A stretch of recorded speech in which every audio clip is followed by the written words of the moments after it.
Was playing professional baseball your ultimate goal since you were a kid? It was my goal for a long time during my life to play professionally. I wanted to reach the major leagues. Yeah. I wasn't able to reach the major leagues, but so I guess you could say I didn't really fulfill my ultimate goal. But at the same point in time, I got pretty far in doing so, and you know, I think that in life you not only have to have just one goal, you should have more than one goal. So I always had a backup plan. Yeah. You know, that's what I was always That taught. was teaching always your backup plan? Yeah. I mean, in terms of getting into the education field, being a coach, teacher, or something like that. I mean, that's what I wanted to do. So I sort of had two goals. You know, one, if I could ever be a professional baseball player, make a living out of it, that'd be tremendous. Obviously, the financial rewards are tremendous too as well. So that was what I shot for. But at the same point in time, I was always told to have that secondary goal and always have a backup plan. My backup plan was to be a teacher. So I didn't have that singular goal. That's one thing I want to make sure you know there. All right. Second question: were you always a star in your little league and youth teams?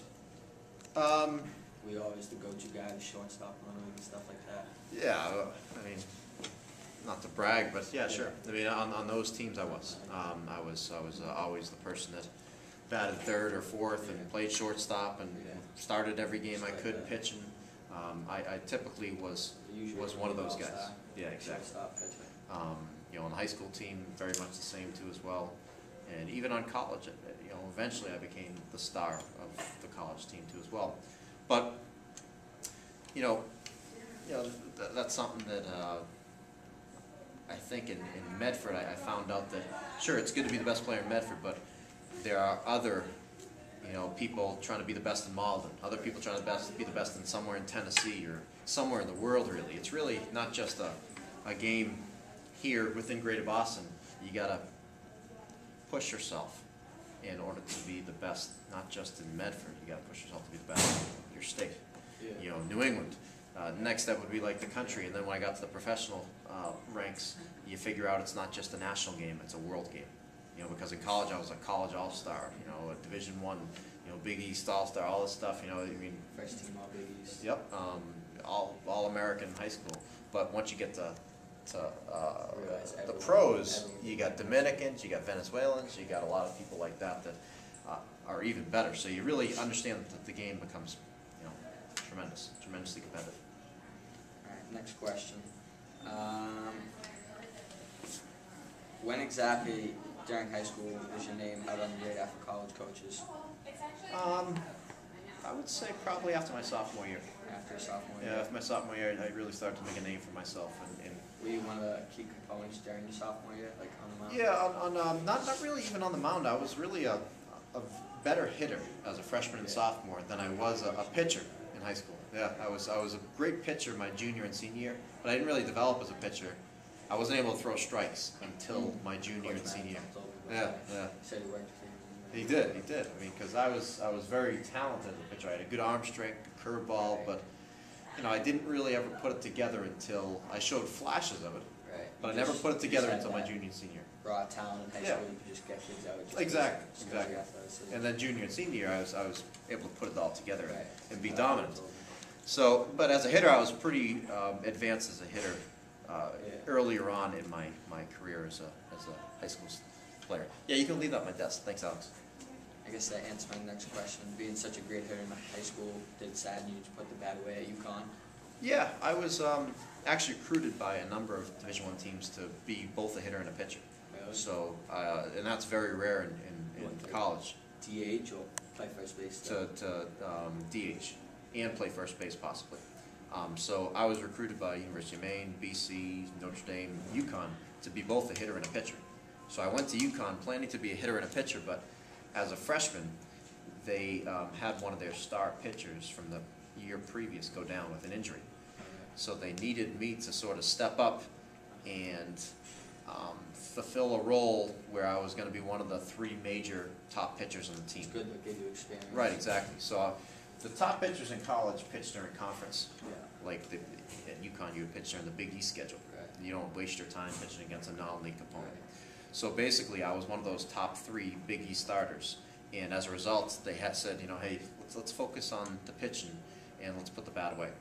And I was a little disappointed with that, but at the same point in time, I knew that I was going to make my money if I ever did make money in the pros as a pitcher, not probably as a hitter. I mean, I was a good hitter, but I had more potential. At least that's what I was told by scouts, that I would have potential as a pitcher more.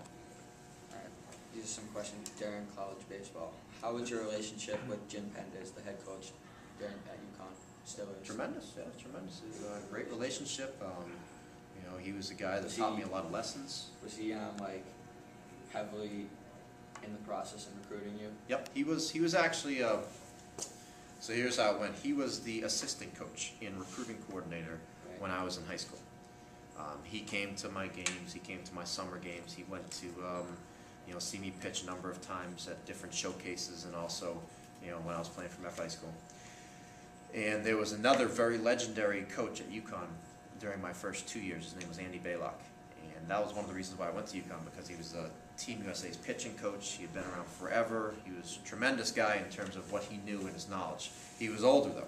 He retired after my sophomore year, and when he retired, Jim Penders took over from being the recruiting coordinator to the head coach.